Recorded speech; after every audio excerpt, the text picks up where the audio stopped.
Karaniwan ang inihain ng longganisa sa almusal, kasama ang itlog at mainit na sinangag, samahan pa ng umuusok na tasa ng kape o tsokolate, siguradong ganado ka ng simula ng buong araw mo.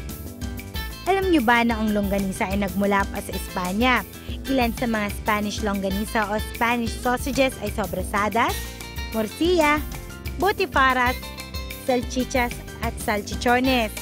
Dito sa Pilipinas, kilala din itong chorizo na tinimplahan ng iba't ibang uri ng pampalasa at bawat rehiyon sa ating bansa, mayroong sariling bersyon ng longganisa.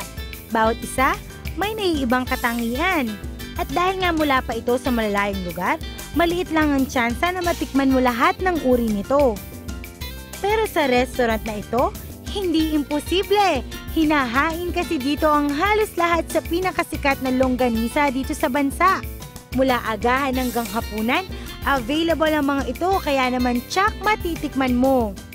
We're a restaurant that specializes in different longganisas coming from the different provinces in the Philippines. Currently, we have 8 different kinds of longganisa coming from namely Alaminos, Pangasinan, Cebu, Tuguegarao, Cabanatuan, Kalumpit, Bulacan, Vegan, and from time to time, Bacolod.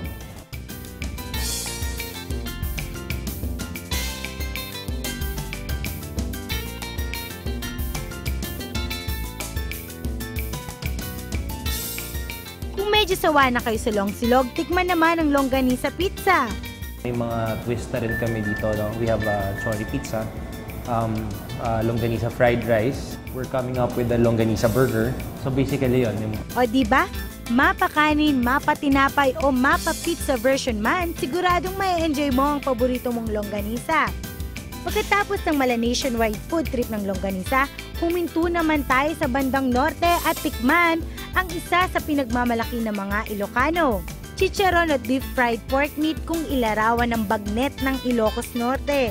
Karaniwan itong isinasawsaw sa suka, bagoong at bawang.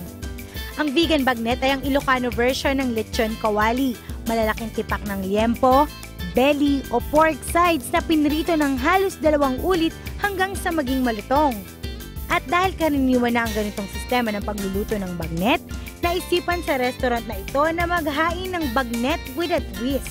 Noong una, wala kaming plans talaga na magtayo ng restaurant. Hanggang sa to the point na naisip ko mag-restaurant kasi yung partner ko nga na nag-restaurant siya before.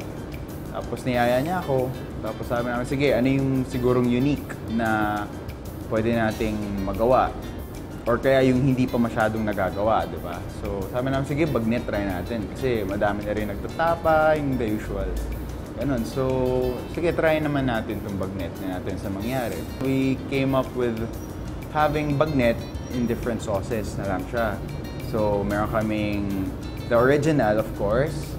Tapos, we have the sisig bagnet, spicy ginataan bagnet. We have the curry bagnet. There ng lugar. Well, kasi siguro, since gusto namin very family-oriented pa rin yung dating, we chose to go with the house feel na parang bahay lang ni Lola.